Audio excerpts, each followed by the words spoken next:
बड़ी खबर, ईरान ने इजराइल पर हमला किया है। ईरान ने 100 से ज्यादा मिसाइलें दागी हैं। इस वक्त की बड़ी खबर, इजराइल का डिफेंस सिस्टम अलर्ट मोड पर है। तेल अवीव पहुंची है ये ईरानी मिसाइलें। इस बात के कयास पहले से ही लगाए जा रहे थे। अमेरिका ने भी अलर्ट दिया था कि ईरान की तरफ से मिसाइल अटैक इजराइल पर हो सकता है। जो इस वक्त बड़ी खबर सामने आ रही है, हमले के बाद बंकरों में छिपे हैं लोग। बेंजामिन नेतन्याहू ने पहले से ही लोगों को आगाह किया था कि हमारे सामने कई बड़ी चुनौतियां और हम सबको मिलकर इसका सामना करना पड़ेगा। आईडीएफ ने लोगों को बंकरों में रहने को कहा है। इजराइल में गिरी हैं ईरान की ये मिसाइलें। राजधानी तेल अवीव को निशाना बनाया गया है। बताया जा रहा है कि 100 से ज्यादा मिसाइलें ईरान की तरफ से दागी गई हैं।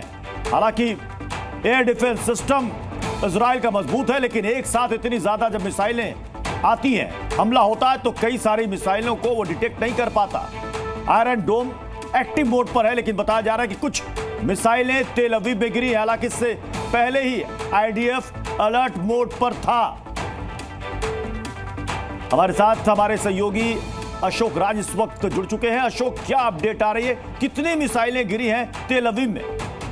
देखिए, इसको काउंट करना बहुत मुश्किल है, लेकिन आपको मैं बता दूं कि इस मिसाइल की संख्या बहुत ज्यादा है, जिसको आज इजराइल आईडीएफ ने अपने सभी सिटीजन को बोला है कि जो जहां भी हैं वो बंकर में चले जाएं। इसका मतलब यह है कि अनप्रेसिडेंटेड मिसाइल अटैक ईरान की तरफ से हुआ है। और सबसे बड़ी बात यह है कि ईरान ने पहले भी इस बात की पुष्टि की थी कि वो बदला लेगा, और जिस तरीके से इजराइल की तरफ से नेतन्याहू ने इस बात की वीडियो मैसेज में इस बात को कहा था कि वो ग्राउंड रिटेलिएशन के लिए तैयार है, तो आप इसे सीधे तौर पर समझ सकते हैं कि ईरान एज अ स्टेट इस बात की पुष्टि नहीं कर रहा था कि वो लड़ने के लिए या फिर युद्ध करने के लिए तैयार है। हिजबुल्ला, हमास और बाकी ऐसे संगठनों के थ्रू इजराइल पे अटैक कर रहा था, लेकिन अब इजराइल की तरफ से ये रॉकेट दागे जा रहे हैं, मिसाइल दागे जा रहे हैं इजराइल पे।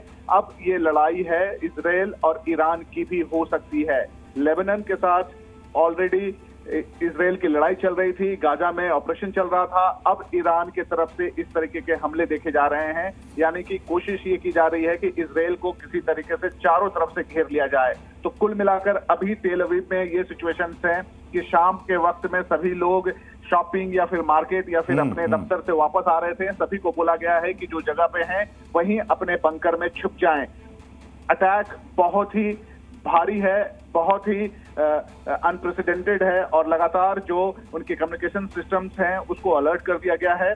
अच्छी बात यह है कि इजराइल के पास आयरन डोम है, जिससे कि बहुत सारे ऐसे मिसाइल्स हैं जिसको हवा में ही खत्म कर दिया जा रहा है।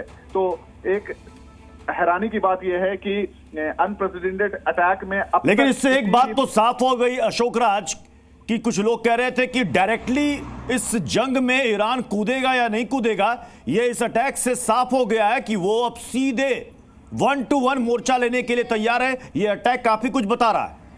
बिल्कुल सही कह रहे हैं प्रत्युष आप, और आपको बता दें कि अमेरिका ने इस बात की पुष्टि कर दी है कि अगर ईरान इजराइल के युद्ध में आता है तो अमेरिका भी इजराइल का समर्थन करेगा। तो ये लड़ाई इजराइल के लिए भारी पड़ सकता है, क्योंकि इजराइल ने पहले ये दावा किया था कि हिजबुल्लाह पर अटैक, लेबनान में इजराइल का अटैक, गाजा में इजराइल का अटैक वो बर्दाश्त नहीं करेगा और वो ऐसी ताकतों को सपोर्ट करेगा। लेकिन अब इसमें इंटरेस्टिंग फैक्ट्स ये आ रहे हैं कि ईरान अगर इस बात की पुष्टि करता है कि उन्होंने अटैक किए हैं, तो ये लड़ाई एक देश से दूसरे देश की होगी, ना कि एक संगठन से दूसरे देश की। तो अमेरिका भी इस लड़ाई में कूद सकता है, और अमेरिका जब कूदेगा तो ईरान पर भारी पड़ सकता है, और इजराइल इसका रिटेलिएशन कैसे करता है ये देखने वाली बात होगी।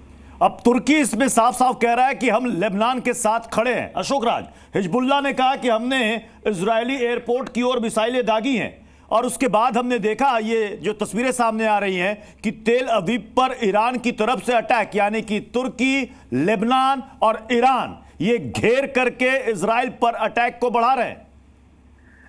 सही बात है। ये ओआईसी के ये कंट्री है, मैं आपको बता दूं, ये इस्लामिक कंट्रीज हैं जो लेबनान, गाजा और ईरान के साथ मिलकर काम करते हैं। लेकिन बहुत ऐसे अरब कंट्री हैं या इस्लामिक कंट्री हैं जो कि इस बात पर तस्दीक नहीं देते कि वो ईरान या फिर हिजबुल्लाह या गाजा के साथ, वो हमास के साथ समर्थन अपना देते हैं।